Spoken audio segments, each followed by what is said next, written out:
Вчера у холу основної і середньої школи з оздобом школярок Петро Кузмяк були організовані традиційні крачунський новорочний вашар.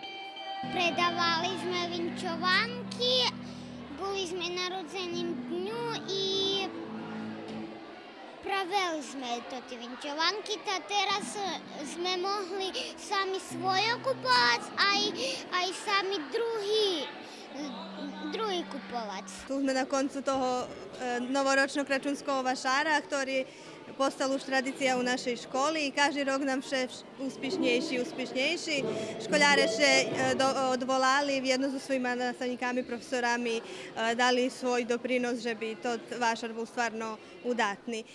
Ja še nazdám, že sme nazberali dosť dinári, že pomohneme takomu so nazberaným sredstvami. V toho roku sme dinári, ktorí sme zarobili tu na vašare, darovali jednej školjárky našej školy, ktorá bola u potrebi, a toho roku vidíme kad to dinari pojdu. Крачунські вашари отримані у других школах ширцом Vojvodini, так закончене перше полурочje, te školjarom u Vojvodini počal zimski odpočivok.